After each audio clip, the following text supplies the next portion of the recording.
बिस्मिल्लाहिर्रहमानिर्रहीम। अस्सलाम वालेकुम। इस लेक्चर में हम क्लासेस और ऑब्जेक्ट्स के मतलब पढ़ने वाले हैं।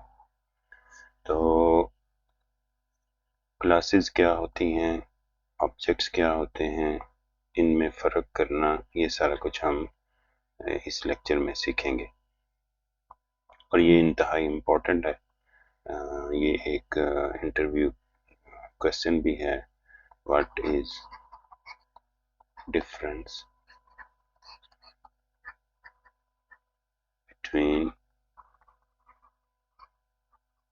Class and object.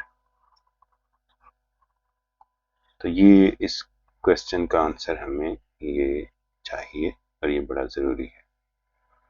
तो इसको समझने के लिए मैंने जो है दो डिफरेंट पॉइंट ऑफ व्यू यहाँ पे लिखे हैं, जिसको इस लेक्चर में हम सिर्फ ए पॉइंट ऑफ व्यू जो है वो हम डिस्कस करेंगे और सेकंड लेक्चर में हम सिस्टम मॉडलिंग वाला पॉइंट ऑफ व्यू डिस्कस करेंगे। जो पहला पॉइंट ऑफ व्यू है ये प्रोग्रामिंग पर्सपेक्टिव से है, यानी कि जब हम कोड करते हैं तो उसमें क्लासेस क्या होती हैं और ऑब्जेक्ट्स क्या होते हैं, या इसको आप इम्प्लीमेंटेशन पॉइंट ऑफ व्यू भी कह सकते हैं। ठीक है, इसको मैं फिजिकल व्यू भी कहता हूँ, यानी कि सम टाइम हम थ्योरेटिकली चीज़ें अंडरस्टैंड नहीं कर पाते तो हमें अगर वो फिजिकली शो की जाए तो फिर हमारी अंडरस्टैंडिंग डेवलप हो जाएगी। ठीक है, तो ये इसमें आप देखेंगे कि फिजिकली क्लास क्या होती है और ऑब्जेक्ट क्या होता है, ये हमें नज़र आएगा। कुछ एनालॉजीज की मैंने हेल्प ली हुई है ताकि आपको ये क्लास और ऑब्जेक्ट में फ़र्क करना आ जाए और आपके लिए फ़र्क करना आसान हो जाए। जो हमारा सेकंड पर्सपेक्टिव है जो सिस्टम मॉडलिंग वाला है, वो एक्चुअली इसे लॉजिकल व्यू भी कहेंगे आप, लॉजिकल व्यू। पर ये बड़ा ज़रूरी है, this is more important then this one, this is very obvious one, ये जो प्रोग्रामिंग पॉइंट ऑफ व्यू है, लेकिन शायद ये अंडरस्टैंडिंग डेवलप करने में हमें हेल्प आउट करे। तो असल टारगेट जो हमारा ये सिस्टम मॉडलिंग का है और उसमें हमने आइडेंटिफाई करना है कि कौन सी क्लासेस हैं और कौन से ऑब्जेक्ट्स हैं। तो इसके लिए हम कोई रियल वर्ल्ड एग्जांपल देखेंगे और फिर एब्स्ट्रैक्शन को चेक करेंगे कि व्हाट इज़ एब्स्ट्रैक्शन। एब्स्ट्रैक्शन से मुराद ये है कि हम एक रियल वर्ल्ड सिस्टम की एब्स्ट्रैक्शन बनाने वाले। तो आज हम इस लेक्चर में सिर्फ फर्स्ट पॉइंट जो है, ए पॉइंट जो है, ये डिस्कस करने वाले हैं। So let's start. Programming view जो है उसको समझने के लिए जो फर्स्ट एनालॉजी मैं आपके लिए ये यहाँ पेश कर रहा हूँ वो है डिस्क्रिप्टिव। तो हमारे पास जो क्लास है वो डिस्क्रिप्टिव फॉर्म में होगी और उससे उससे जो बनने वाले इंस्टेंसेस हैं वो हमारे पास जो है ऑब्जेक्ट्स कहलाएंगे। तो इसकी जो एनालॉजी है इसके लिए मैंने स्ट्रक्चर्स और उससे बनने वाले इंस्टेंसेस को यूज़ किया है। तो यहाँ पे स्ट्रक्चर जो हैं वो क्लास के इक्विवेलेंट होंगे और इंस्टेंसेस जो हैं वो ऑब्जेक्ट के इक्विवेलेंट होंगे। पीएफ में हमें ये जो है स्ट्रक्चर्स और उसके कॉरेस्पॉन्डिंग इंस्टेंसेस की प्रैक्टिस करवाई जाती है। अगर आपके पास ये ऑलरेडी नॉलेज है तो आप अभी तक समझ गए होंगे कि क्लास क्या है और ऑब्जेक्ट क्या है। तो हम थोड़ा सा बेसिक्स से शुरू करते हैं ताकि हमें इसकी क्लियर अंडरस्टैंडिंग हो जाए। जब तक प्रोग्रामिंग के दौरान हम वन यूनिट वैल्यू जो है वो उसके साथ डील करते रहते हैं तो हमारे लिए ये प्रिमिटिव डेटा टाइप जैसे कि इंट है, फ्लोट है, करैक्टर है, डबल है, इस तरह से ये वाली डेटा टाइप्स हमारे लिए काफ़ी होती हैं। तो ये डेटा टाइप्स क्या करती हैं, ये हमें एक वेरिएबल बना के देती हैं। जैसे फर्ज करें यहाँ पे ए और इसमें हम एक वन यूनिट वैल्यू जो है रख सकते हैं। तो ये जो डेटा टाइप है ये डिफाइन करती है कि आपको इस वेरिएबल में, ये जो वेरिएबल है इसके अगेंस्ट आपको कितनी मेमोरी रिक्वायर्ड है। ठीक है, तो मेमोरी में 4 बाइट्स एलोकेट, ये 4 बाइट्स जो एलोकेट किए जाते हैं ये 4 बाइट्स की मेमोरी का साइज किसने बताया? इसने बताना है। ठीक है, तो ये जो डेटा टाइप्स होती हैं ये कंप्यूटर को इंस्ट्रक्ट कर रही हैं कि आप एक ए नाम की मेमोरी जो है रिजर्व करें और उसमें 4 बाइट्स है। इसी तरह अगर आप कोई फ्लोटिंग पॉइंट वेरिएबल बनाते हैं और उसमें आपने एक फ्रैक्शनल फिगर जो है वो रखी है, तो ये जो लाइन है इसकी एग्जीक्यूशन के मतलब से अगेंस्ट जो मेमोरी में चेंजेस आएंगी वो ये होंगी कि एक वेरिएबल बनाया जाएगा जी, ठीक है, उसे भी 4 बाइट से एलोकेट किया जाए। ठीक है, लेकिन चूंकि हमारी ये वैल्यू जो है ये फ्रैक्शनल है, तो ये फ्लोटिंग पॉइंट जो है इस फ्रैक्शनल वैल्यू को एक खास तरीके से सेव करता है। मसलन ये इसमें ना एक लॉजिकल बाउंड्री होती है जो बता रही होती है कि आपका होल नंबर जो है यहाँ पे होगा और ये जो फ्रैक्शनल पार्ट है वो इस तरफ होगा, क्योंकि ये डॉट जो है ये नहीं सेव होता। तो इस तरह से ये जो फ्लोटिंग जो डेटा टाइप है उसके वेरिएबल इस तरह से मैनेज कर रहे होते हैं कि हमारी जो दो वैल्यूज़ हैं वो किस तरह से सेव होंगे। इसी तरह करेक्टर में आप कोई एक सिंगल करेक्टर जो है वो रख सकते हैं। तो इसके अगेंस्ट ये जो लाइन है, तो ये डेटा टाइप रिक्वेस्ट कर रही है कि सिस्टम से कि एक सी एच नाम का वेरिएबल बनाया जाए और उसको सिर्फ एक ही बाइट एलोकेट की जाए, तो जिसमें ये हमारी ए वैल्यू जो है वो स्टोर होगी। तो इसमें हमें ये समझ आई कि ये जो डेटा टाइप है ये एक्चुअली बता रही होती है कि इसका इंटरनल आर्किटेक्चर क्या है और इसमें कितनी वैल्यूज रखी जा सकती हैं। तो ये सारी 1 यूनिट वैल्यू। तो अगर हम थोड़ा सा देखें कि सम टाइम हमें कुछ ऐसी वैल्यू स्टोर करनी पड़ती हैं जिसमें 1 यूनिट नहीं बल्कि उस वैल्यू में 2 डिफरेंट पार्ट्स होते हैं। फॉर एग्जांपल आप एक कम्प्लेक्स नंबर जो है स्टोर करना चाह रहे हैं, कम्प्लेक्स नंबर, ठीक है, तो इसके लिए आपको जो है दो, कैसे कम्प्लेक्स नंबर लिखते हैं, 3 जैसे 3 प्लस 5 आउट, तो we have two different values in this complex number. इस तरह एक और डेटा टाइप है जैसे पॉइंट है, ठीक है, तो पॉइंट के लिए आपको एक्स और वाई दो वैल्यूज जो है स्टोर करनी पड़ेगी।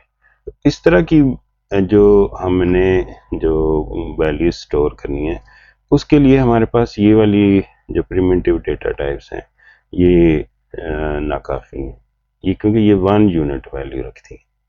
तो इसके लिए हमें जो प्रोग्रामिंग में एक चीज़ जो है हमें मैसर है वो ये है कि यूज़र अपनी डेटा टाइप्स डिफाइन कर ले, तो उनको कहते हैं यूज़र डिफाइंड डेटा टाइप्स। ठीक है, यूज़र डिफाइंड डेटा टाइप। तो इसके लिए स्ट्रक्चर का कंसेप्ट दिया गया है, तो स्ट्रक्चर्स एक्चुअली यूज़ करेंगे हम स्ट्रक्चर। ठीक है, तो स्ट्रक्चर्स को यूज़र डिफाइंड डेटा टाइप भी कहते हैं। ठीक है, और इसको कंपोजिट डेटा टाइप भी कहते हैं, कंपोजिट डेटा टाइप भी कहते हैं। क्यों कंपोजिट कहते हैं? क्योंकि इसमें एक से ज़्यादा वैल्यूज़ जो है स्टोर की जा सकती हैं। तो अभी मैं आपको बताता हूँ कि कैसे स्ट्रक्चर को डिफाइन करते हैं और किस तरह से इसको यूज़ करते हैं। तो उसमें आपने ये ध्यान रखना है कि हमारी डेटा टाइप कौन सी है और इसके कॉरस्पॉन्डिंग जो हमारे पास जो वेरिएबल बनेगा वो कौन सा है।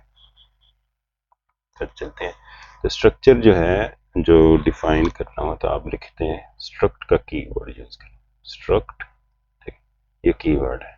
इसके बाद आपने नाम देना है यहाँ पे अपनी डेटा टाइप का, तो नेम विल कम ओवर है। तो अगर मैं इसका टेम्पलेट आपको बताऊं तो टेम्पलेट इस तरह से होगा, स्ट्रक्ट और यहाँ पे नेम, और फिर उसके बाद ये इसकी ना स्ट्रक्चर की बाउंड्री है और यहाँ पे आप डेटा मेंबर जो है डिफाइन करेंगे, यानी कि वेरिएबल डेटा मेंबर 1, ठीक है, और इसके लिए आपको एंड सो ऑन, इसके लिए आपको डेटा टाइप भी शुरू में डिफाइन करनी होगी। तो ये जो आपको टेम्पलेट नज़र आ रहा है ये है स्ट्रक्चर की डेफिनेशन का। तो हम लिखेंगे स्ट्रक्ट, और अगर हम कम्प्लेक्स नंबर के लिए स्ट्रक्चर कोई data type user defined data type बना रहे हैं तो हमें बाद में उसका नाम देना होगा फिर। तो मैं इसका नाम दे रहा हूँ कम्प्लेक्स नंबर। ये मेरी अब डेटा टाइप आ जाएगी, बिल्कुल वैसे ही जैसे इंटीजर डेटा टाइप होती है या फ्लोट डेटा टाइप होती है। अब ये वाली जो मेरी डेटा टाइप है, ये अब नेक्स्ट इसमें हमने डिफाइन करना है कि इसे किस तरह की मेमोरी चाहिए। ठीक है, तो इसके लिए ये इसकी जो है डेफिनेशन के लिए एक बॉडी है जिसमें हम इसका इंटरनल स्ट्रक्चर बताएंगे कि ये डेटा टाइप अंदर से कैसे है। ठीक है, सबसे पहले हम इसमें डिवीजन्स बताते हैं। ठीक है, तो हमें इसमें कम्प्लेक्स नंबर में 2 वैल्यूज रखनी है और ये हमें ध्यान में आना चाहिए कि वो हमने किस टाइप की रखनी है। तो for simplicity I am just using the integer. तो इसमें एक रियल पार्ट होता है, तो मैं यहाँ पर रखूँगा रियल। अब मैंने ये डिफाइन करी कि मेरी जो कम्प्लेक्स डेटा टाइप है, ठीक है, जब भी उसको यूज़ करके, देखें आप, मैं अब इसको यूज़ कैसे करूँगा, कम्प्लेक्स और उसके बाद कम्प्लेक्स नंबर और आगे देखें C1। तो ये मेरी डेटा टाइप की जो डेफिनेशन है ये यहाँ पे की है। अभी तक ये यही बता रही है कि इस कम्प्लेक्स डेटा टाइप को जब मेमोरी एलोकेट होगी तो उसमें सिर्फ एक वेरिएबल होगा यहाँ। ठीक है, लेकिन मुझे तो 2 वेरिएबल चाहिए। तो अब दूसरा भी डिफाइन करें, इंटीजर रियल इमेजिनरी। कौन सा? इमेजिनरी।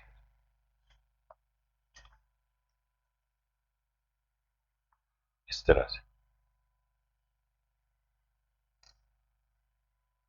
तो अब आप देखें, जब भी ये वाली लाइन एग्जीक्यूट होगी, यानी कि हमने कहा कि ये बिल्कुल ऐसी है जैसे हम लिखते हैं इंट, इंट की जगह ये डेटा टाइप आ जाएगी और ये आगे एक वेरिएबल बना रहे हैं और उसकी करस्पॉन्डिंग हमारे पास C1।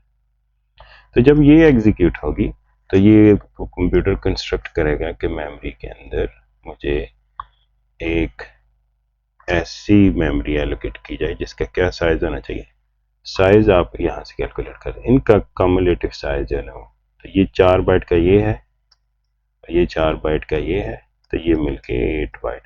अब आप ये जो लाइन है इसमें आप रिक्वेस्ट कर रहे हैं कंप्यूटर को कि कंप्यूटर एक मेमोरी बनाओ जिसका नाम C1 हो। ठीक है, और उसको 8 बाइट है। ठीक है, यहाँ तक होगा 4 और यहाँ होगा 8। जो फर्स्ट पार्ट है उसका नाम वो रखेगा रियल और ये इसका दूसरे वाले से का नाम रखेगा इमेज।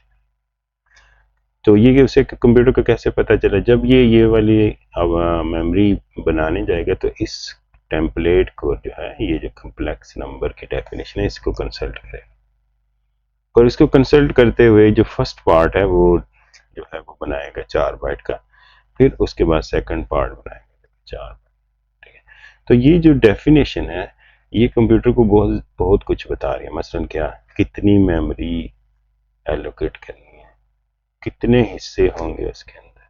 ठीक है, इस तरह से। एक और एग्जांपल देखते हैं। फर्ज करें पॉइंट की एग्जांपल हम देखते हैं।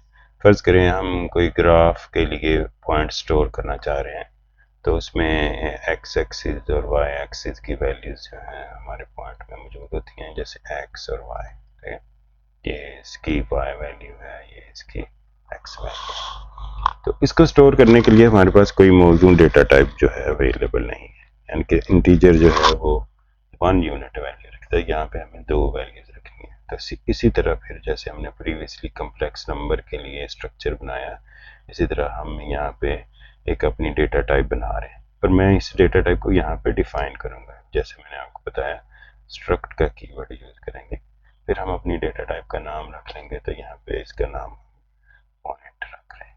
ठीक है, उसके बाद हम इस डेटा टाइप का इंटरनल स्ट्रक्चर डिफाइन करें।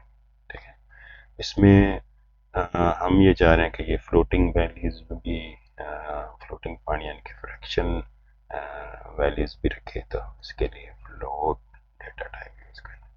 तो उसमें हम एक पार्ट है जिसमें हम एक्स वैल्यू रखेंगे और दूसरा पार्ट जो है उसको हम वाई के नाम दे देंगे। तो इस तरह से ये जो डेफिनेशन है ये हमने डिफाइन किया है कि हमारी एक नई डेटा टाइप जैसे एक इंटीजर डेटा टाइप है ना, इसी तरह इसकी कहीं ना कहीं डेफिनेशन हुई है कि इसे 4 बाइट चाहिए, ठीक है, मेमोरी में, और वो एक इकाई यानी कि 1 यूनिट वैल्यू रखने के लिए 4 बाइट्स हैं। अब ये हमने डिफाइन कर दिया कि इससे जब भी कोई वेरिएबल यानी कि कोई बनाया जाएगा इंस्टेंस, तो उसके अंदर 2 पार्टीशन होंगी, पहली 4 बाइट की होगी और सेकंड वाली भी 4 बाइट की।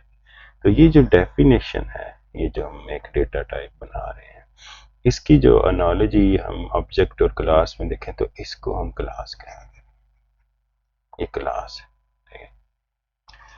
और इससे जब हम कोई एक अदद मेमोरी एलोकेट कराते हैं, जैसे हम लिखेंगे पॉइंट, तो ये हम बता रहे हैं, इंस्ट्रक्ट कर रहे हैं कि हमें किस टाइप की मेमोरी चाहिए, और उसके बाद P1।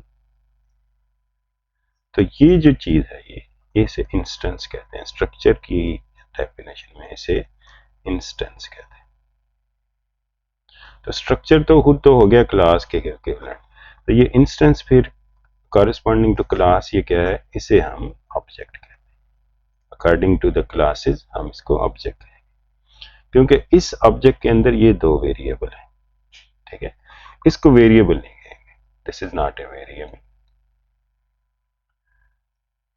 क्योंकि ये वैल्यू नहीं कंटेन करता, इसके अंदर 2 वेरिएबल हैं, तो this is not a variable, ये है, और इसी तरह से वेरिएबल ये है। तो जब भी आप ये लिखेंगे तो मेमोरी जो है आप एक्चुअली इंस्ट्रक्ट कर रहे हैं कि कंप्यूटर को, कंप्यूटर एक P1 मेमोरी बनाओ और कंसल्ट करो इसको, ये हमने उसे एक अदद मैप, एक डिस्क्रिप्शन दे दी। तो जब इसको कंसल्ट करेगा तो ये 4 बाइट एलोकेट करेगा और उसका नाम X रखेगा, फिर 4 बाइट एलोकेट करेगा और उसका नाम Y रखेगा, उसका जो है ये P1 को रेफर कर देगा। तो इसको हम ज़रा कोड में देख लेते हैं कि कोड में कैसे करते हैं। तो चलते हैं कोड करके देखते हैं, ये जो मैंने आपको डिफाइन एंड डेफिनेशन बताई है, ये प्रोग्रामिंग वाइज कैसे करेंगे। तो मैं यहाँ पे डेव सी ऑन कर रहा हूँ, तो एक नई फाइल बना लेते हैं।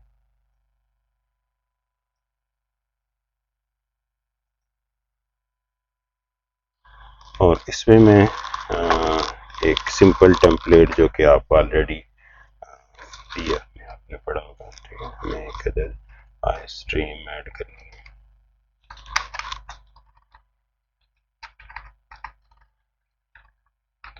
और नेम स्पेस यूज कर लेते हैं ताकि हमारे लिए आसानी हो जाए।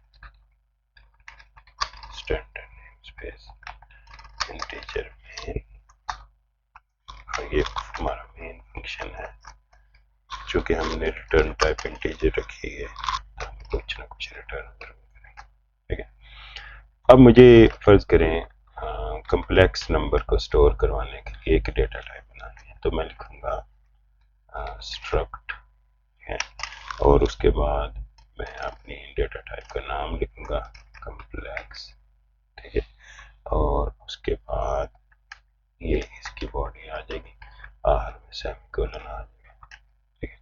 अब मैं बता रहा हूँ कि ये मेरी डेटा टाइप के अंदर कितने पोर्शंस हैं, कितने वेरिएबल्स हैं। तो ये मैं इसकी डेफिनेशन, ये सारा कुछ डिफाइन हो रहा है, ठीक है। दिस इज नॉट कोड जो कि एग्जीक्यूट होने वाला है, ये कंपाइलर की कंसल्टेशन के लिए है कि जब भी वो कम्प्लेक्स टाइप का इंस्टेंस बनाएगा तो उसके अंदर से किस तरह से मेमोरी ऑर्गेनाइज होगी। तो यहाँ पे मैं लिखता हूँ रियल, एक रियल पार्ट होगा और इसका एक इमेजिनरी पार्ट होगा। अब ये हमारी डेफिनेशन कंप्लीट होगी, जिसको मैं क्लास कहता हूँ। अब इससे मैं एक इंस्टेंस बनाऊंगा, तो ये देखें, तो मैं उसी डेटा टाइप का नाम यूज़ करके बता रहा हूँ अपने कंपाइलर को कि सिस्टम में मुझे एक C1 नाम का जो है इंस्टेंस चाहिए। जब ये बन जाएगा तो फिर मैं C1 के अंदर जो डिवीजन्स हैं, ये देखा आपने इसने सजेस्ट भी किया, जैसे मैं डॉट लिखता हूँ तो ये कहता है कि इसके अंदर 2 डिफरेंट डिवीजन्स हैं, ठीक है, इमेजिनरी और रियल। तो we first will place the 3 in real part, और फिर मैं दोबारा से उसी इंस्टेंस को यूज़ करके, क्योंकि ये दोनों वैल्यूज जो हैं ये इस तरह से मुझे चाहिए मेमोरी में कि वो आपस में इनके साथ एक ताल्लुक हो 3 और 5 का, ठीक है। ऐसे ये दोनों इकट्ठी वैल्यूज मुझे चाहिए, तो इसलिए मैंने ये कम्प्लेक्स डेटा टाइप बनाई। और ये इस तरह से 5। तो जब आप ये जो 2 लाइनें हैं इसमें हम राइट कर रहे हैं इस मेमोरी के अंदर, ठीक है, उसके फर्स्ट पोर्शन में 3 राइट कर रही है और सेकंड पोर्शन में 5 राइट कर। अब अगर हम इसे रीड करना चाहें तो रीड करने के लिए मैं इसे डिस्प्ले करवाने की कोशिश करता हूँ। तो मैं इसे इस तरह से डिस्प्ले करना चाह रहा हूँ, ये देखें कि आउटपुट मेरी इस तरह से नजर आए, 3 और प्लस का सिंबल है बीच में, फिर 5 और उसके साथ एक आई का सिंबल, ताकि हमें पता चल जाए कि कौन सी इमेजिनरी वैल्यू। तो इसके लिए सी आउट करेंगे तो फिर उसी तरह जैसे हमने उसमें राइट किया इसी तरह से इंस्टेंस को यूज करते हुए उसका वेरिएबल एक्सेस करेंगे, तो ये प्रिंट हो जाएगा रियल।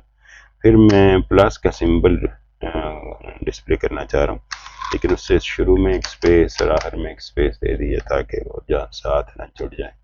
तो उसके साथ फिर मैं दूसरा वेरिएबल जो है इमेजिनरी जो कि उसको लिख दिया है, और इसके साथ ही मुझे चूंकि एक आई का सिंबल भी साथ में अटैच करना है, तो मैं ये आई का सिंबल भी साथ में अटैच कर।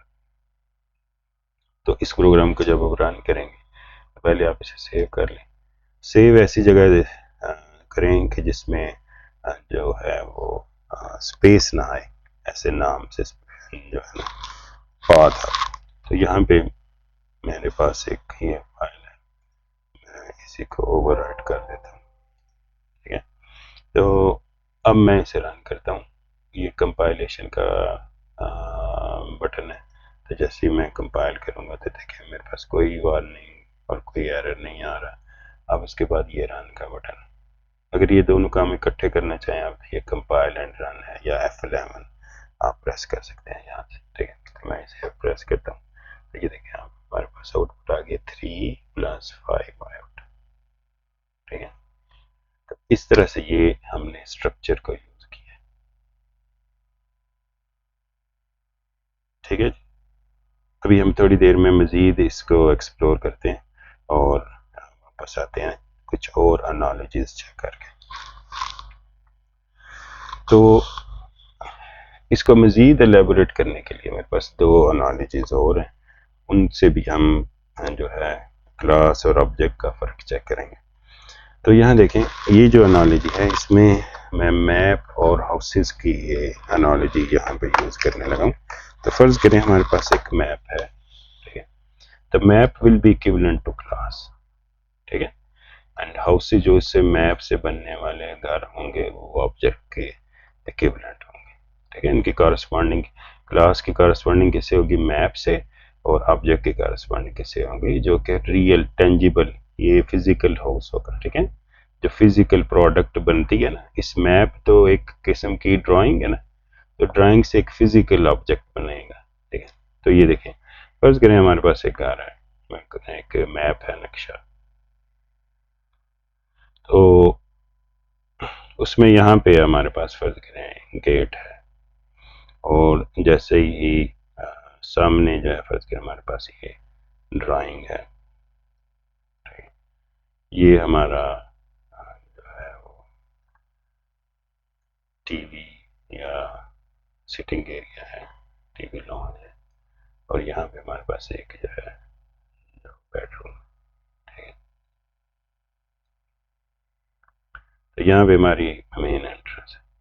तो ये जो मैप है इसका कोई ना कोई जो है एरिया होगा, जिसके लिए इसके 2 लेंथ, हाइट और विड्थ हम कह सकते हैं, या 2 साइडें हैं इसकी जो बताएंगे कि ये मैं एरिया कितना कवर करेगा। तो इससे जो बनाया जाने वाला घर होगा, ठीक है। तो फर्ज करें इससे हमने कि ये घर बनाया, तो अकॉर्डिंग टू दिस मैप, इस अगर ये जो घर है इस मैप से बना हुआ है, ठीक है। तो जैसे ही आप इस घर में एंटर होंगे तो आपको 3 रूम्स मिलने चाहिए, एक ड्राइंग, ठीक है, और एक टीवी लॉन्च और एक आपका बेड। ठीक है, तो यहाँ पे ये हमारे पास फर्क है, ओपन किचन भी है हमारे पास। अगर ये घर इस नक्शे से बना हुआ है, यानी कि इस घर की डिस्क्रिप्शन अगर ये नक्शा है, तो हमें ये वाली चीज़ें यहाँ पे मिलनी चाहिए। अगर आप एक और घर है, ठीक है, जिसमें इस तरह से चीज़ें ऑर्गेनाइज नहीं हैं जैसे कि यहाँ पे लिखी हुई हैं, तो इस जो पर्टिकुलर इंस्टेंस या ऑब्जेक्ट होगा हाउस की सूरत में, इसका फिर ये वाला मैप नहीं होगा। जो भी घर एक से ज़्यादा जितने भी आप बनाएंगे, अगर इस पर्टिकुलर मैप से बनाएंगे तो वो सारे सिमिलर होंगे, एक जैसे होंगे, अगर वो इस मैप से बनाए जाए। ठीक है, तो ये जो मैप है ये बता रहा होता है इसकी डिस्क्रिप्शन के इससे बनने वाला घर कौन सा है। ठीक है, तो वो मैप से हम अंडरस्टैंड कर सकते हैं कि इसका इंटरनल आर्किटेक्चर क्या होगा। और ये गाइडलाइन होती है कि जब भी ये मकान बनाया जाए, ये घर बनाया जाए, तो उसमें किस तरह से उसकी जो दो साइडें हैं उनकी लेंथ क्या होगी, कितना एरिया वो कवर करेगा, उसके अंदर इंटरनल स्ट्रक्चर क्या होगा, ये सारा कुछ हमें इस नक्शे से पता चलता है। तो ये नक्शा जो हमारे लिए क्लास के माना, और इससे बनने वाले एक या मल्टीपल जितने मर्जी घर होंगे वो हमारे पास ऑब्जेक्ट के इक्विवेलेंट होंगे। ठीक है ना, ये जो ओरिजिनल ये जो घर है, इसमें हमने ये जो नक्शा है, इसमें हम जो है वो एंटर नहीं हो सकते, क्योंकि that is just a drawing. जो यूज होता है वो ये है ओरिजिनल जो फिजिकल, इसमें हम एंटर हो सकते हैं, इसमें नहीं एंटर। हालांकि यहाँ भी तो लिखा ही हुआ है ना कि ये गेट है ये, but this is just a definition, description of this. ठीक है, एक और एनालॉजी से कहते हैं, तो घर में आपने अक्सर देखा होगा कि जब कुकीज़ बनाते हैं या शामी कबाब बनाते हैं तो एक राउंड किस्म का कटर यूज़ किया जाता है। ठीक है, और जब आप कुकीज़ बनाते हैं तो शायद आप एक स्टार शेप का भी कुकी बना सकते हो। ठीक है, तो आपके पास इस तरह का एक कटर होगा। ठीक है, ये कुकी कटर है। तो इसी तरह से हम एक ट्री काइंड जो है वो कुकी कटर भी हमारे पास हो सकता है ऐसे करके। ठीक है, तो इससे जो आप कुकीज़ बनाएंगे, ठीक है, डिफरेंट कुकीज़ जो जिसमें मटेरियल ऐड होगा, ठीक है, एक से ज़्यादा, तो this cutter will be consider as class. और इससे बनने वाले जो फिजिकल थिंग्स हैं वो हमारे पास ऑब्जेक्ट की सूरत है। इस कटर का रोल, और ये एक बड़ी मजे की बात यह है कि ये भी फिजिकल है, ये भी फिजिकल टेंजिबल है, और ये हम इससे बनने वाला ऑब्जेक्ट भी टेंजिबल है। जो पिछली नॉलेजेस थी ये जरा गौर से देखें, यहाँ पे जो मैप जो हम जैसे हमने क्लास कहा, ये ड्राइंग की फॉर्म है।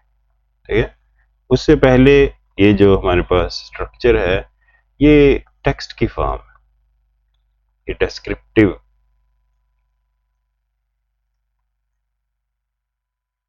डेफिनेशन है किसकी, क्लास की। ये हमारे पास स्ट्रक्चर जो है क्लास के इक्विवेलेंट है। ठीक है, तो ये टेक्स्ट की सूरत में बता रहा है कि इससे बनने वाली चीजें किस तरह से होंगी। मैप में जो मैप है उसमें ये ड्राइंग्स बता रही हैं कि हमारे से इससे बनने वाला ऑब्जेक्ट किस तरह का।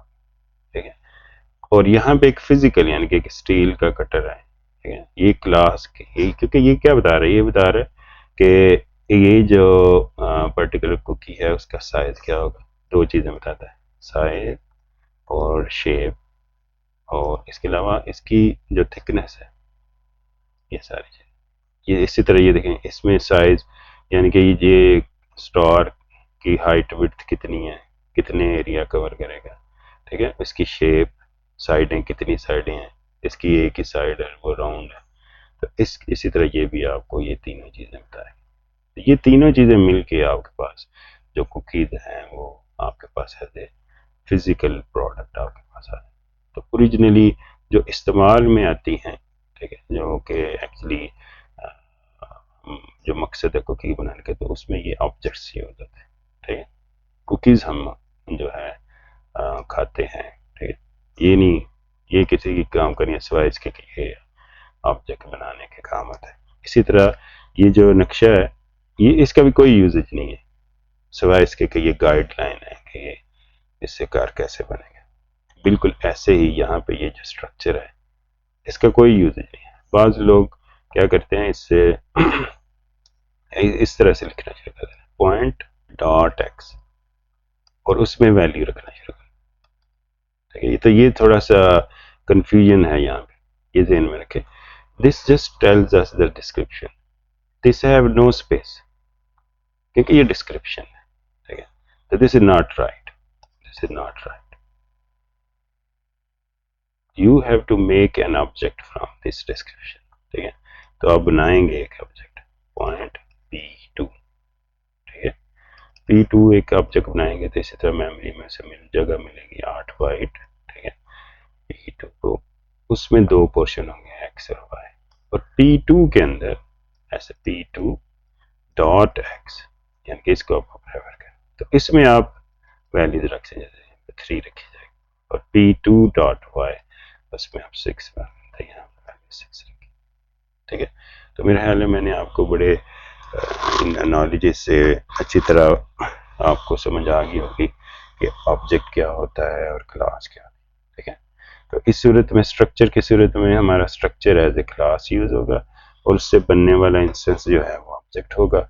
नक्शे की सूरत में नक्शा जो है वो क्लास की मानंद है। ठीक है, और उससे बनने वाले ऑब्जेक्ट से जो है वो बनने वाले कार जो है वो ऑब्जेक्ट्स होंगे। अच्छा, ये भी एक ऑब्जेक्ट ही होगा लेकिन वो उसकी क्लास ये नहीं होगी, ये जो कार बनेंगे ये डिफरेंट है, इसका कोई और नक्शा होगा जिससे ये बना होगा। ठीक है, ये ध्यान में रखना है आप। इसी तरह ये कुकीज़ वाली एग्जांपल है हमारे पास। ठीक है, तो cookie cutter will be a class और इससे बनने वाले जो कुकीज़ हैं दैट विल बी ऑब्जेक्ट। थोड़ा सा प्रोग्रामिंग में हम इसका और मज़ीद देख लेते हैं ताकि हमें एक दो चीज़ें यहाँ पे कवर अप हो जाए। तो अब इसको मैंने ना कन्वर्ट करना। ठीक है, इसको मैंने कन्वर्ट करना है।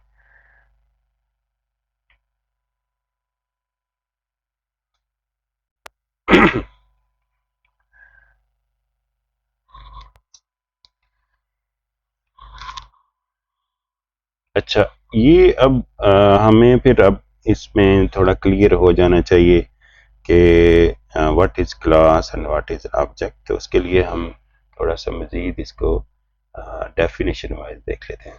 तो क्लास फिर क्या है? क्लास की क्या डेफिनेशन बनेंगी? Class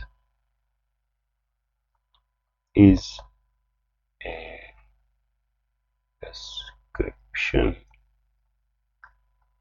of objects। ठीक है, ये क्लास और ऑब्जेक्ट का आपस में रिलेशन है, तो क्लास जो है डिस्क्राइब करती है। ठीक है, इसी तरह क्लास के डिस्क्रिप्शन के बजाय आप ब्लूप्रिंट भी कह सकते हैं। ठीक है, इस तरह मैप भी कह सकते हैं, डेफिनेशन भी कह सकते हैं। क्लास इज से डिस्क्रिप्शन ऑफ ऑब्जेक्ट्स। इसी तरह ऑब्जेक्ट की तरफ से अगर आप क्लास की तरफ जाएंगे तो object is an instance of class. ठीक है, तो ये क्लास की डेफिनेशन हो जाएगी। ठीक है, और ये हमारी ऑब्जेक्ट की डेफिनेशन। इस तरह हमें क्लियरली अंडरस्टैंडिंग हमारी डेवलप हो गई है कि हम ऑब्जेक्ट क्या है। और अब हम देख लेते हैं कि स्ट्रक्चर और क्लास में कन्वर्जन कैसे की जा सकती है। ठीक है, तो इसके लिए मैं यहाँ पे एक क्लास और एक स्ट्रक्चर जो है वो बनाता हूँ, तो उससे हमें आइडिया हो जाएगा कि इनमें क्या चेंजेस करें और स्ट्रक्चर जो है क्लास बन जाएगा। उससे हमें जो है इनके डिफरेंसेस का भी पता चल जाएगा, स्ट्रक्चर और यहाँ पे है क्लास। तो जैसे हमें पता है, मैं यहाँ पे एक स्ट्रक्चर बनाता हूँ, स्ट्रक्ट पॉइंट, और इसके अंदर दो वेरिएबल हैं, इंटीजर एक्स और इंटीजर वाई। ठीक है, इस अभी मैंने यहाँ पे आसानी के लिए फ्लोट के बजाय इंटीजर लिख लिया है, तो इससे ये स्ट्रक्चर की जो डेफिनेशन ये बता रही है कि इसके अंदर जो दो वेरिएबल्स हैं वो इंटीजर टाइप के हों। तो इसमें आप जब चेंज करेंगे तो आपके यहाँ से देखें क्या मुख्तलिफ है। तो स्ट्रक्ट की जगह आ जाएगा कीवर्ड क्लास, और नाम उसी तरह आप सेम रखें, ठीक है। और कन्वेंशन ये है कि हम जो है वो ये जो पी कैपिटल यूज़ करते हैं यहाँ पे, तो ये आप भी पी कैपिटल ही यूज़ करें। इसी तरह यहाँ पे भी आप पी कैपिटल रख सकते। तो सेकंड, ये वाले वेरिएबल बिल्कुल ऐसे ही यहाँ पे आ जाएंगे, इंट एक्स और इंट वाई। तो फर्स्ट चेंज जो है वो डिफरेंस ये है कि इसमें स्ट्रक्ट का कीवर्ड यूज होता है, ठीक है, डिफाइंड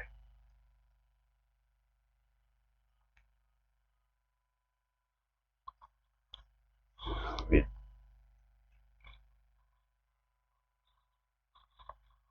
स्ट्रक्ट कीवर्ड, ठीक है।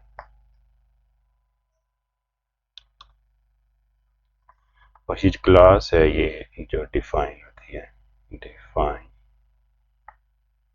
विद क्लास की, ठीक है। ये पहला डिफरेंस है। सेकंड, ये जो डेटा मेंबर्स हैं इसके स्ट्रक्चर के, इनकी एक्सेस इसकी बाउंड्री से बाहर जो है वो अलाउ है। क्यों अलाउ है? ये बाय डिफॉल्ट पब्लिक आते हैं, ठीक है। और इनकी जो एक्सेस है ये अलाउ नहीं है, ये हमें अलाउ करवानी, ठीक है। तो ये सेकंड डिफरेंस है, and that is the major difference, ठीक है। स्ट्रक्चर के जो मेंबर रहते हैं, data member, structure data members are public by default, ठीक है। लेकिन क्लास के जो डेटा मेंबर हैं, ठीक है, data members are private by default. तो क्लास के जो डेटा मेंबर हैं प्राइवेट बाय डिफॉल्ट। तो इनको जब अगर आपने एक्सेस अलाउ करनी है तो यहाँ पे हमें एक कीवर्ड लिखना पड़ेगा, पब्लिक। अब ये दोनों जो हैं बराबर हो गए, ठीक है। और एक और चीज भी यहाँ पे मैं आपको बताता चलूँ, एक थर्ड डिफरेंस भी है कि स्ट्रक्चर में हम सिर्फ जो है डेटा मेंबर्स यानी कि इनको इनके एट्रीब्यूट्स, ओनली एट्रीब्यूट्स, ठीक है। लेकिन जो क्लास है वो कंटेन करती है एट्रीब्यूट्स प्लस बिहेवियर। बिहेवियर क्या है? फंक्शंस। इसमें क्लास में हम फंक्शंस भी डिफाइन कर सकते, ठीक है। तो ये तीन डिफरेंस आपने याद रखने हैं। एक है ये कि defined with the struct keyword, ठीक है। और इसी तरह डेटा मेंबर जो हैं वो बाय डिफॉल्ट जो स्ट्रक्चर हैं के हैं वो पब्लिक होते हैं। और तीसरी बात यह है कि ओनली एट्रीब्यूट्स इसमें डिफाइन करते हैं, ठीक है। तो ये मैं आपको प्रोग्रामेटिकली दिखाता हूँ कि इनमें क्या ऐसे चेंज आएगा। तो ये देखें आप, तो ये हमारे पास पहले हमने प्रोग्राम बनाया जो कि देखें आप, बिल्कुल इसमें कोई एरर नहीं है। तो जैसे मैं फर्स्ट चेंज करता हूँ, यहाँ पे क्लास लिख रहा हूँ, अब मैं इसे कंपाइल करता हूँ, तो देखिए मेरे पास एरर आने शुरू हो जाएगी कि ये जो डेटा मेंबर हैं ये प्राइवेट है, ठीक है। तो इससे हमें पहला फ़र्क हमने क्लास का कीवर्ड यूज़ किया, दूसरा फ़र्क ये है कि इनको यहाँ पे यानी कि ये जो क्लास की बाउंड्री है, जैसे ये स्ट्रक्चर की बाउंड्री है तो इसी तरह ये क्लास की भी बाउंड्री है, इससे बाहर इनकी एक्सेस यहाँ पे प्रोहिबिटेड है। यहाँ पे अगर आप देखें तो यहाँ पे लिखा हुआ है कि ये, मैं इसको डबल क्लिक करता हूँ, ठीक है, तो ये कह रहा है कि ये वाला एक्सेसिबल नहीं है, ठीक है। और यहाँ पे ये चार जगह पे एरर आ रहा है, देखें, यहाँ भी एक्सेसिबल नहीं है, यहाँ भी एक्सेसिबल नहीं है, इसी तरह ये हमारे पास ये रियल भी यहाँ पे एक्सेसिबल नहीं है, फिर इधर जो है इमेजिनरी नहीं है, और इसके बाद यहाँ पे ये रियल यहाँ पे एक्सेसिबल नहीं है। ठीक है, तो इसका मतलब ये कि ये अपनी बाउंड्री से बाहर एक्सेसिबल नहीं है। इसको एक्सेसिबल करने के लिए यहाँ पे लिखूंगा पब्लिक। ठीक है, और पब्लिक लिख के अब मैं इसे कंपाइल करता हूँ, तो ये सारे मसाइल खत्म हो जाएंगे, कोई बात नहीं, कोई एरर नहीं है। अब इस सूरत में इस दो चेंजेस के बाद, कौन सा पब्लिक और ये क्लास, अब ये क्लास और स्ट्रक्चर एक जैसे हो गए। ठीक है, अब आप इसे रन करें तो आपके पास ये बड़ा हेल्थी रन। ठीक है, तो आज का लेक्चर यहीं पे हम क्लोज करते हैं। तो नेक्स्ट में लेक्चर में हम जो है वो इस system modelling point of view को डिस्कस करने वाले हैं। Thank you.